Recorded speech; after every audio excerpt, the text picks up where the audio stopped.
Weeds are plants that you don't want in your school landscape. They invade empty spots in lawns, cover bare soil, or creep in unplanted areas. They tend to grow in areas that are wet or overwatered. Even desirable plants that you want in your landscape can invade areas where you don't want them and become weeds. Weeds may be unsightly, cause health problems, or have other undesirable impacts. Weed populations vary from season to season. You don't have to let weeds take over your school. You can reduce most weed populations to tolerable levels and prevent large invasions with an integrated pest management program.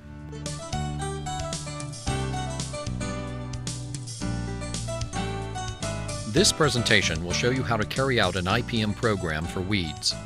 We'll explain what an IPM program is, give you tips for identifying weeds and understanding their biology, discuss weeds that are particularly troublesome, and various strategies for managing them.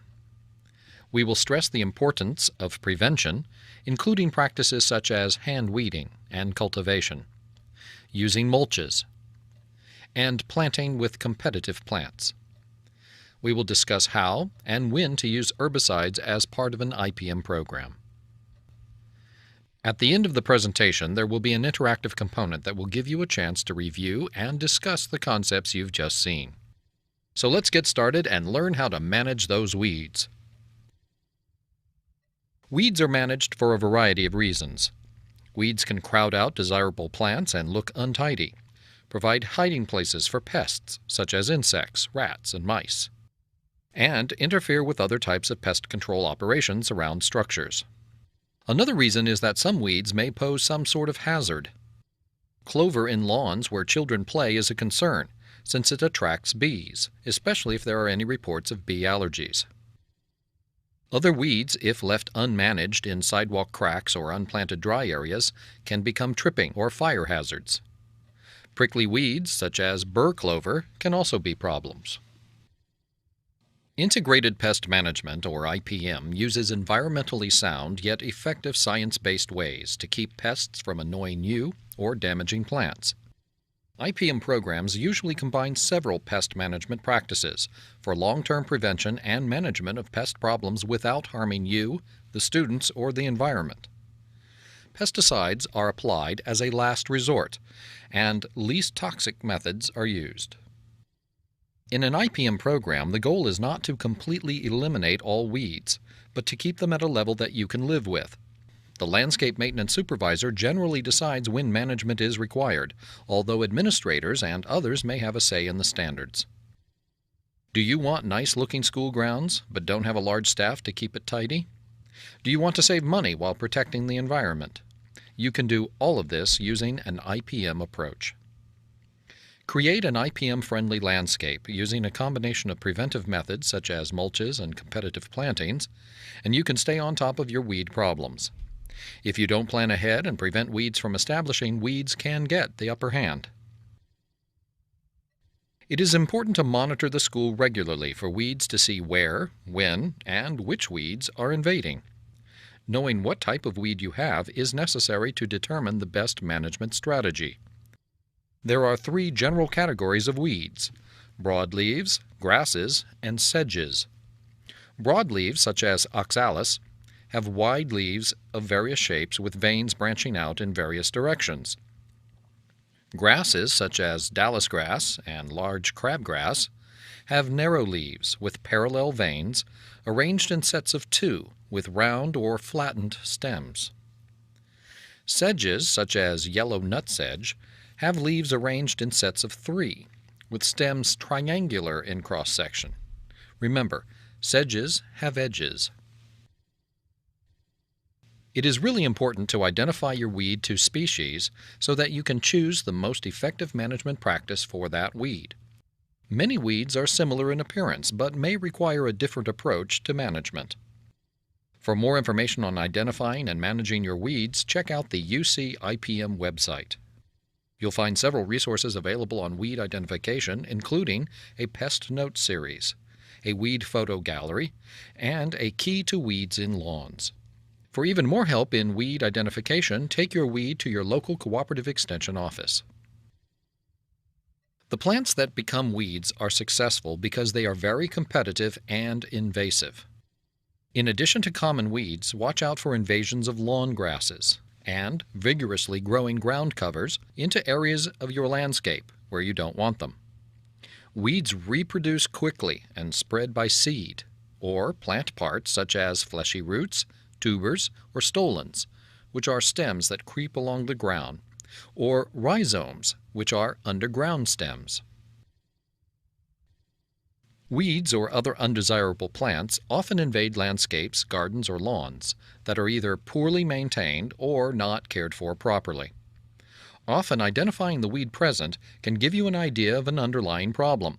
Once you know the cause of the problem, you can take measures to fix it. Keeping a record of what weeds you find around your yard can be helpful to determine if certain weeds are increasing or decreasing in response to your management actions. Here are some maintenance problems and weeds that commonly result from them. Areas that are overwatered or waterlogged can become infested with weeds such as annual bluegrass, crabgrass, or nutsedge. Compacted soils or bare areas are often infested with knotweed or spotted spurge. Lawns low in nitrogen fertilizer are susceptible to weeds such as clovers, burr clovers, and black medic. Thin areas in lawns are susceptible to dandelion invasions. Lawns mowed too short are susceptible to Bermuda grass invasions. Understanding the life cycle of weeds is key to managing them. Weeds are generally grouped as annual weeds or perennial weeds. Annual weeds complete their life cycle in one season. Annual weeds sprout from seeds, grow and develop flowers, and produce more seeds before dying. Some common annuals include spotted spurge, crabgrass, annual bluegrass, and sow thistle. You want to control annual weeds before they flower and produce seeds because they can produce another population for next season. Perennial weeds are much harder to manage than annual weeds. Perennial weeds, such as Bermuda grass or oxalis, live for more than one season. Plants grow from seeds or vegetative plant parts during part of the year. They mature and then die back when the weather changes. The underground plant parts can overwinter and form new plants the following season. It is easier to manage perennial plants before they can become established. Perennial weeds are hard to control because they can produce seeds and also spread by tubers, underground roots, or other vegetative parts such as stolons and rhizomes. Control perennials before these vegetative parts or seeds form. Manage weeds before you plant, before the weeds emerge, and before weeds mature. Plan and design your landscape and properly prepare your site to prevent weed problems before you plant. Plant competitive species, develop dense plantings, and apply mulches to discourage weeds from emerging. Once weeds have emerged, regular cultivation and mowing are your key tools. The smaller the weed, the easier it is to control it. Do not let weeds go to seed or develop tubers or other vegetative or reproductive parts, because your management problems will be multiplied many times over. In areas not yet planted, manage weeds before you plant. Dig out existing vegetation, including buried vegetative parts of weeds. Cultivate the soil. Irrigate to let weeds germinate, and then cultivate the area again to remove newly germinated seedlings. Soil solarization can control most weed seeds after vegetation is removed. However, it requires that a clear plastic tarp be placed on the soil surface for about 4 to 6 weeks during the hottest part of summer. If you have serious weed problems with perennials, or for very large areas, an application of a non-selective herbicide may be warranted. Switching from sprinkler irrigation to drip or other low-output irrigation systems in landscape beds can reduce water use and extensive weed growth. Your soil type and plant selection are key components in preventing weeds. Soils must be able to hold enough water and nutrients so that your desired plant can establish a healthy root system, yet they must also have good drainage so that they do not become waterlogged. You can amend your soil before planting, but be sure to get soil from a reputable site. Confirm with your supplier that it does not contain herbicide residues, weed seeds, nutsedge tubers, or other propagules. Try to establish new plantings as quickly as possible so that weeds will not have a chance to take over. In landscapes, plant vigorous plants that are adapted to local conditions. Plant ground covers or other plants that will cover bare areas so that they can shade out weeds. For lawns, plant a grass species that grows well in your area. Mulches are very effective at preventing weed germination and growth. A mulch is a layer of material that is put on the soil surface around plants to prevent weeds from growing. Seedlings need light to grow, and mulches block the light and suppress the growth of many weeds. Many mulches also help to hold moisture in and reduce soil compaction and erosion. Some mulches even improve the soil by adding nutrients. Many materials are available as mulches. There are organic mulches that include wood chips, bark chips, sawdust, leaves, or compost, rock mulches, and synthetic mulches such as plastics or fabrics. Any mulch that can be thrown, such as a rock or large pieces of wood or bark, may be unsuitable to use around a school. Avoid mulches such as hay that may contain weed seeds. Proper application of mulches can really help to reduce weed populations. Before applying any mulch, make sure there are no large weeds and be sure to control perennials. Organic mulches can be very effective if applied correctly. There are various types of organic mulch and they differ by the size of their particles. The key to applying organic mulch is to apply it to an adequate depth that keeps light from reaching the soil. Be sure to keep mulch away from the base of woody trees and shrubs. Medium to small mulches, such as wood shavings or small wood chips about 3/4 inches, should be applied 3 to 4 inches deep. There are very fine mulches such as compost or leaf mold that can be applied about 2 inches deep. However, these mulches may not control weeds because weed seeds can blow in and grow. Very large and throwable mulches such as bark, wood, or rock should not be used at schools. Organic mulches gradually break down and need to be replenished in order to remain effective. They are more effective and longer lasting if applied over a landscape fabric. Plastics and barrier fabrics are two types of synthetic mulches that are used under organic or rock mulches. Use landscape fabric and avoid the use of plastic mulches. Unlike plastics, landscape fabrics allow water and air to pass through them and last a long time. They should not be exposed to the sun. To install, put the fabric down with U-shaped nails. Be sure to overlap the edges. Cut an X in the fabric and dig a planting hole. Avoid leaving the soil from the planting hole on top of the fabric, as this could put weed seeds above the material. Place the plant into the hole and cover the fabric with a shallow mulch layer, about 1 inch deep. If you are applying fabric to an already planted landscape, lay the cloth close to the ground using U-shaped nails. Cut an X over the plant, pull the plant through the cloth, and cover the fabric with mulch. In order to remain effective, mulches must be maintained. Applying mulches too deep may keep the soil too moist and lead to the development of disease. Not applying mulches deep enough can allow weeds to grow through the mulch. Replenish mulch as needed and keep it at the proper depth for the type you are using. Keep in mind that even if used properly, mulches will never provide 100% control. Some perennial weeds may get through even thick layers of mulches. Some annual weeds may germinate and grow on top of them as they decompose.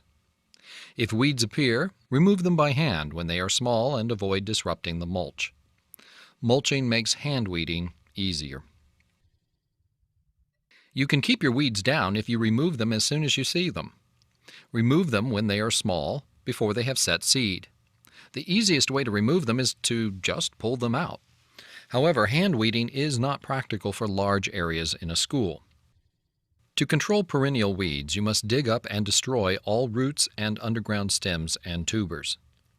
Weed knives, dandelion knives, or even screwdrivers can help dig out the weeds and their roots without much disturbance to the soil. Annual weeds can be controlled with various types of hoes. Use a garden hoe to cut weeds with a chopping motion at the soil surface or slightly below the soil surface. A push-pull hoe or a hula hoe can be used for the same purpose, scraping back and forth on the surface of the dry soil to cut small weeds off at their basal stem. Portable weed trimmers or weed eaters can break older weeds or small woody weeds. In lawns, regular mowing will keep weeds down. Hot water and flaming are two alternate ways to control weeds. Hot water or steam treatments are most effective against annual or young perennial weeds and are usually applied as a spot treatment along fence lines or in pavement cracks. Apply treatment to foliage and stems. Established perennial weeds can regrow. Flaming with a propane torch can control weeds on bare soil, along fence lines, and in pavement cracks. Flaming is most effective against young annual weeds. Perennial weeds and grasses can regrow. Kill weeds by passing the flame over the leaves. This causes the cells in the plant to burst. There is no need to char the weed. Avoid flaming when winds are high or on poor air quality days. Don't use flamers near wood chips, dry weeds, or other flammable materials. You can start a fire.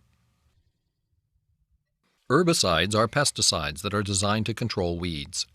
A well-designed and well-maintained landscape generally does not require herbicides. Using garden tools and mulch usually provide adequate control. Use herbicides for special problem situations, such as infestations of difficult-to-control perennial weeds, before establishing new plantings, or in turf grass. Don't rely on them exclusively. Before doing anything, you need to figure out what your underlying problem is and work from there. For example, if you have crabgrass, you may be overwatering or have leaky sprinklers. Determine what is causing the problem and correct it. Once you have fixed the underlying problem, use preventive methods such as mulch, competitive plantings, or cultivation that may make future herbicide use unnecessary. If you do use herbicides, choose one that is labeled for the type of weed that you are trying to control and that is safe for use around the other desirable plants in the area. When using herbicides, you must take special precautions to avoid injury to desirable plants. Herbicides are applied as pre-emergent or post-emergent and are selective or non-selective. Pre-emergent herbicides are applied before weed seedlings emerge from the soil, while post-emergent herbicides are applied after weeds have emerged. Selective herbicides are designed to kill specific types of weeds, such as broadleaves or grasses, without damaging other plants. Non-selective herbicides kill all or most vegetation and can be the best choice when preparing planting sites. Apply post-emergent herbicides when the target weed is in the stage that is most sensitive to the product. This is usually when the weed is small and actively growing. Monitor regularly so that you know when the weeds are emerging and actively growing. If you use herbicides when weeds are small, you will need less material. In schools, herbicide use is usually limited to times of the year when school is not in session, such as summer or holiday vacations. Do not apply post-emergent herbicides if rain is expected. Injury to many ornamental or garden plants may result when label instructions are not followed, but it also occurs when drift or runoff takes the herbicide to neighboring plants. Drift damage can occur quite a distance away from the spray zone. Trees with roots growing under lawns may be affected by some herbicides applied to the lawn. 3 herbicides that have been associated with plant injury are glyphosate, dicamba, and 2,4-D. Glyphosate is a non-selective herbicide and can cause injury on non-target plants. Roses are easily affected and leaves appear needle-like, yellow, or mottled with small growth. Dicamba is a selective herbicide for use on broadleaves and often used in weed and feed products in lawns. If not used according to the product label, dicamba can damage trees and plants, causing dwarfed or distorted foliage. 2,4-D is a selective herbicide that is often used in lawns to kill broadleaf weeds. However, it can cause injury to nearby trees and shrubs if it drifts onto leaves.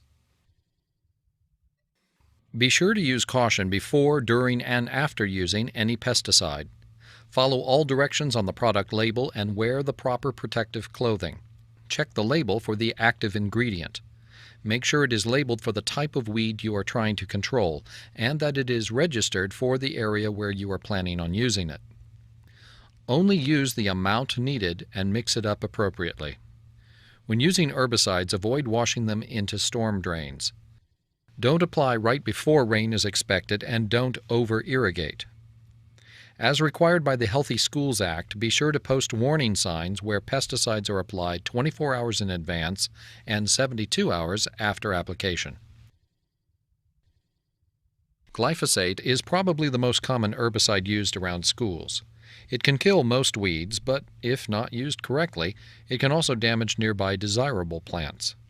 Ready-to-use bottles of glyphosate are widely available, but the formulations in these pre-mixed solutions may be too weak to control perennial weeds. To control perennial weeds, mix up your own solution of glyphosate. Use a handheld controlled droplet applicator or a low-pressure small pump sprayer with a flat or cone nozzle. Follow the rate listed on the label of the product, using a formulation labeled for your specific use. Measure the correct amount of product. If the product label calls for it, add a few drops of a surfactant or wetting agent to allow for better spray coverage on the surface of the weeds. Some products already include a surfactant. After you add the product, rinse the measuring container and pour the rinse solution into the sprayer followed by the correct amount of water. Control perennial weeds when they are actively growing. Treatment will be more effective if weeds are not dusty or stressed for water. For small areas infested with perennial weeds, dig up the vegetative propagules, irrigate to control growth, and then treat when the new sprouts mature. For large areas, treat, irrigate, and then treat again after the new sprouts emerge. Weeds will decrease in your landscape if you have managed the area properly using competitive plantings, barriers such as mowing strips, well-maintained mulches, and drip irrigation or other low-output irrigation system. Remove weeds regularly as you see them and before they set seed. For more information about integrated pest management for weeds, visit the UC IPM website or contact the UC Cooperative Extension Office in your county.